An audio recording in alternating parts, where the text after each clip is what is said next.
कामिका एकादशी का महत्व जानने को उत्सुक धर्मराज युधिष्ठिर ने भगवान श्री कृष्ण से प्रार्थना किया कि भगवान देव सैन्य अथवा हरि सैन्य एवं चातुर्मास का महत्व बताने के उपरांत श्रावण कृष्ण एकादशी का महत्व बताएं। श्री कृष्ण भगवान बोले, हे युधिष्ठिर, कामिका एकादशी का वर्णन जैसा श्री ब्रह्मा जी ने नारद से सुनाया था वही मैं तुमसे कहता हूँ। एक बार नारद जी ने ब्रह्मा जी से निवेदन किया कि हे पितामह, श्रावण महीना के कृष्ण पक्ष की एकादशी का नाम क्या है? एकादशी की कथा सुनने की मेरी इच्छा है। उसका महात्म्य क्या है? सो कृपा कर कहिए। नारद जी के वचन सुनकर ब्रह्मा जी ने कहा था, हे नारद, श्रावण महीना की कृष्ण पक्ष की एकादशी का नाम कामिका है। उसके महत्व को सुनने मात्र से अनंत फल प्राप्त होता है। इस दिन शंख चक्र गदा पद्म धारी विष्णु माधव अथवा मधुसूदन की पूजा करनी चाहिए। इनके पूजा का फल गंगा, काशी, नमस्कार और पुष्कर स्नान के फल के अधिक होता है। विष्णु भगवान के पूजन का फल बहुत करोड़ों गुना अधिक माना गया है।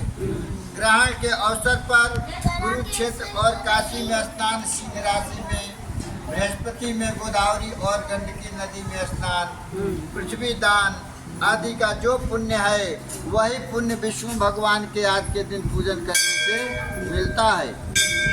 श्रावण महीना में भगवान का पूजन करने से देवता, गंधर्व और सूर्य आदि सब पूजित हो जाते हैं। कामिका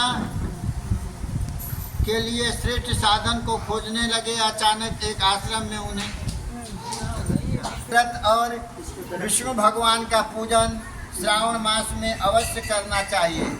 हे नारद, स्वयं भगवान विष्णु ने यही कहा है कि कामिका व्रत धारण करने वाले कुयोनि को प्राप्त नहीं होते हैं।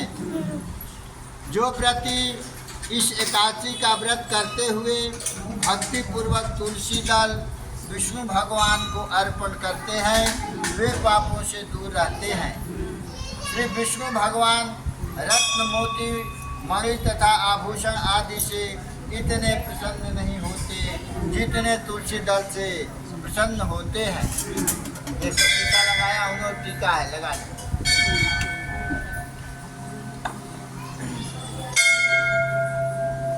तुलसी दल पूजन का फल 4 भार चांदी और 1 भार सोना के दान के बराबर माना गया है। ब्रह्मा जी ने बोले, हे नारद, मैं स्वयं भगवान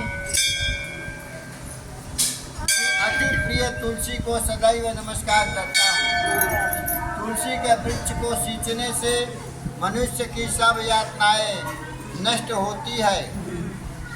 दर्शन मात्र से सब पाप नष्ट हो जाते हैं। स्पर्श से मनुष्य पवित्र हो जाता है। कामिका एकादशी की रात्रि को दीपदान तथा जागरण के फल का महात्म चित्रगुप्त भी नहीं कह सकते हैं। जो व्यक्ति इस एकादशी की रात्रि को भगवान के मंदिर में दीप जलाते हैं उनके पितर स्वर्ग में अमृत पान करते हैं। ब्रह्मा जी ने कहा, हे नारद, ब्रह्म हत्या तथा भ्रूण हत्या आदि पापों को नष्ट करने वाली इस कामिका एकादशी का व्रत मनुष्य को यत्न के साथ करना चाहिए। कामिका एकादशी के व्रत के महात्म्य को श्रद्धा से पढ़ने या सुनने वालों के पापों से मुक्त हो जाता है। विष्णु लोक को जाता है। भगवान विष्णु की भक्ति श्रावण महीना में विशेष पुण्यदायी होती है। बोलो वृंदावन बिहारी लाल की जय, व्यास माता की जय, राधे कृष्ण भगवान की जय।